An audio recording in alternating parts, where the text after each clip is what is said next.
नमस्कार भाई बहनों, आप सभी का स्वागत है शॉकिंग नॉलेज यूट्यूब चैनल में। तो भाई बहनों, इस चैनल में मैं साइंस से रिलेटेड, फैक्ट्स से रिलेटेड और हिस्ट्री से रिलेटेड चीज़ों के बारे में बात करता हूँ। तो अगर आपने अब तक इस चैनल को सब्सक्राइब नहीं किया हो, लाइक नहीं किया हो, तो प्लीज़ इस चैनल को लाइक सब्सक्राइब जरूर कर दें। तो चलिए आज की हमारी वीडियो को हाँ तो गाइस, आज की जो हमारी वीडियो है वो है हिस्ट्री से रिलेटेड हिस्टोरिकल वॉरियर के बारे में। तो आज हम बात करने वाले हैं राजपूतों की शान राणा सांगा के बारे में। जी हाँ भाई बहनों, आज हम बात करेंगे राणा सांगा के बारे में। भाई बहनों, राणा सांगा का जन्म 22 अप्रैल 1482 में हुआ था। उनके पिता का नाम राणा कुंभा था। राणा सांगा अपने तीनों भाइयों में सबसे छोटे थे। उनका अपने बाल आयु में ही, अपने 11-12 साल के जब वो थे, तभी अपने बड़े भाई से किसी बात पे झगड़ा हो गया था। उसी झगड़े में उनकी एक आंख भी फूट गई थी और उनकी किसी तरीके उनके विश्वास पात्रों ने उनकी जान बचा ली थी, वहाँ से निकाल दिया था उन्हें सही सलामत।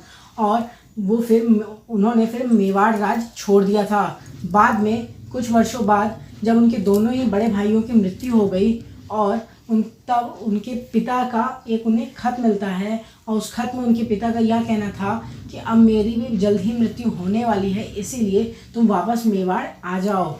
अपने पिता राणा कुंभा का यह पत्र मिलते ही वह वापस मेवाड़ के लिए चले गए और 1509 में उनका राज्याभिषेक हुआ। वह वहाँ के राणा बने और कुछ ही वर्षों में उन्होंने अपने बाहुबल के दम पर समस्त राजपूताने पर मेवाड़ का ध्वज लहरा दिया। समस्त राजपूताने पर मेवाड़ को एक कर दिया, पूरे राजपूताने को एक कर दिया। उन्होंने कई सारे राजाओं को अपने बाहुबल के और अपनी तलवार के दम पर झुका दिया, उन्हें हरा दिया युद्ध में। और जो मेन पूरे राजपूताने के छोटे बड़े जो राज उन्होंने अपने अधीन किए थे वह थे डोंगरपुर, अजमेर, बूंदी, ग्वालियर जैसे समस्त पूरे जितने राज्य थे राजपूताने में, उस सब को उन्होंने एक कर दिया था। और जल्द ही उनका सामना लोदी वंश के सुल्तान इब्राहिम लोदी से होता है।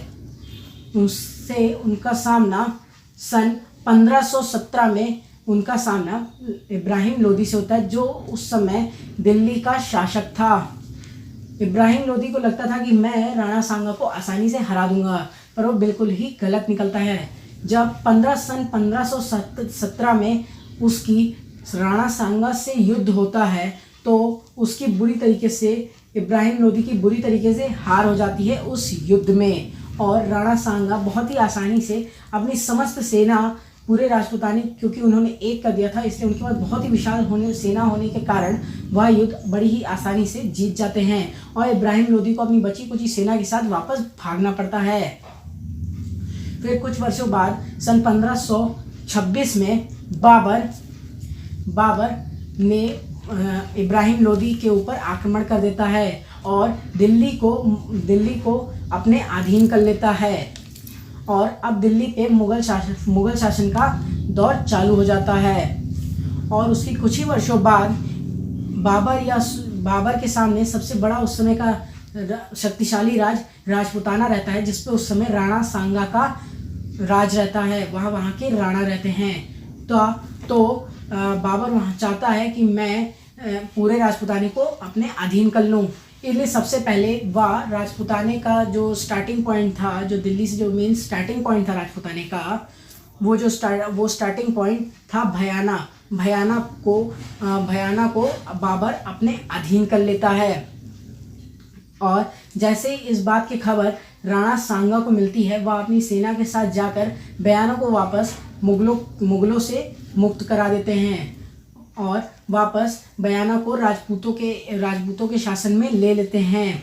पर यह बात बिल्कुल भी बाबर को अच्छी नहीं लगी कि उससे बयाना छीन लिया गया, इसलिए उसने जल्द ही सन 1527 में राणा सांगा के ऊपर आक्रमण बाबर कर देता है। और जैसे इस बात की सूचना राणा सांगा को मिलती है, वह भी अपनी समस्त सेना के साथ युद्ध भूमि की ओर बढ़ जाते हैं। बाबर दिल्ली से निकलकर सीधा फतेहपुर सीकरी पहुंचता है और वहीं अपना पड़ाव डालता है। वहीं पर राणा सांगा भी पहुंचते हैं और 1527 को मार्च के महीने में दोनों ही सेनाओं का आमना सामना होता है, जहां एक तरफ राजपूताने की वीरता के साथ कई हजार सैनिक युद्ध भूमि में आते हैं, वहीं दूसरी तरफ बाबर अपनी समस्त कई तोपों के साथ युद्ध भूमि में आता है। वह पहली बार था कि भारत में या फिर पूरे भारत में पहली बार वह ऐसा युद्ध था जिसमें तोपों का इस्तेमाल हुआ था। और शुरुआती समय में भले ही बाबर के पास कितनी भी तोपें थी, वो तोपे से लगातार राजपूतों को मारे जा रहा था, फिर भी इतनी विशाल सेना होने के कारण, क्योंकि पूरे राजपूताने पे मैंने आपको बता ही दिया कि उस समय राणा सांगा का राज था, इसीलिए समस्त राजाओं ने अपनी सेना भी भेजी थी उस युद्ध में, जिसमें ग्वालियर, बूंदी, अजमेर, डोंगरपुर, रामपुर समेत कई राज्यों की सेना सम्मिलित थी। इसीलिए राजपूतों का पलड़ा भारी था और राजपूतों की लगातार जीत होती जा रही थी और बाबर हार के बहुत ही करीब था। पर जल्द ही बाबर की सेना में निराशा छा गई और अपनी सेना को वापस तरोताज़ा और अपनी सेना को वापस तैयार करने के लिए बाबर ने एक जोशीला भाषण दिया और इस युद्ध को बाबर ने जिहाद का नाम दिया। उसने इसे जातिवाद का नाम दिया और जातिवाद के दम पे उसने इस युद्ध को आगे बढ़ाया। कुछ समय बाद युद्ध में राणा सांगा को आकर एक सर पे उनके एक तीर लग जाता है, जिसके कारण वो मूर्छित हो जाते हैं, यानी वो बेहोश हो जाते हैं। और उनके बेहोश होते ही उनके विश्वास पात उन्हें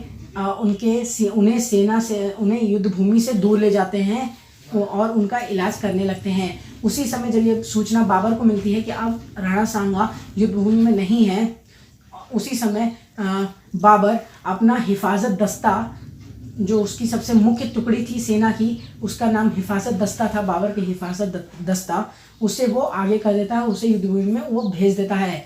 और हिफाजत दस्ते के आते ही पूरे राजपूताने की लगातार हार होने लगती है, राजपूत मारे जाने लगते हैं और अब लगता है कि बाबर का पल्ला भारी है।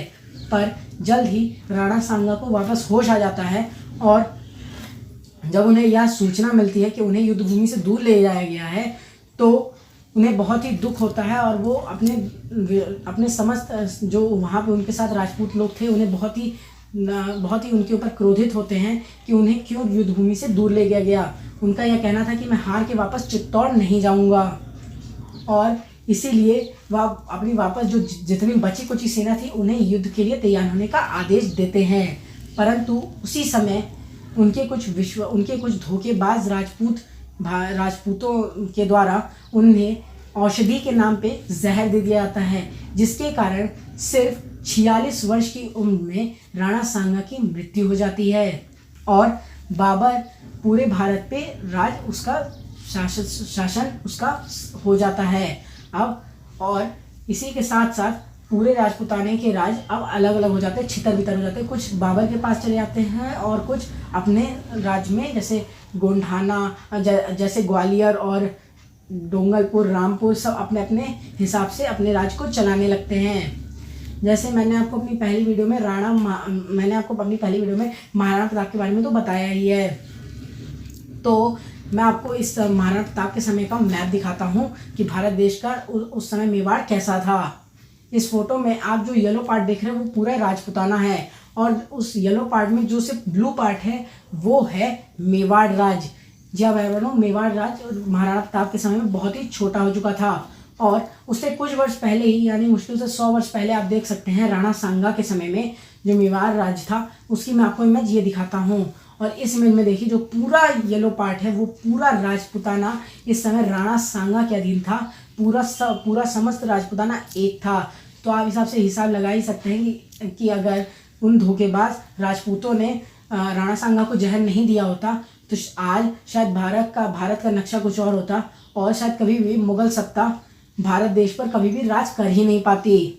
तो भाई बहनों, आपको क्या लगता है, अगर राणा सांगा बच गए होते और उन्होंने युद्ध किया होता बाबर से, तो क्या उनकी जीत होती या फिर हार, या फिर मुगल शासन कभी भारत पे होता कि नहीं होता? अगर आपको लगता है कि होता तो मुझे कमेंट करके ज़रूर बताइए, और आपको लगता है नहीं होता तब भी आप मुझे कमेंट करके ज़रूर बताइए। और आप नेक्स्ट वीडियो किसके बारे में देखना चाहते हैं ये भी आप मुझे कमेंट करके ज़रूर बताएं। तो चलिए, अगर आपको ये वीडियो अच्छी लगी हो तो प्लीज़ इसको लाइक करें, सब्सक्राइब करें एंड बेल आइकन भी प्लीज़ प्रेस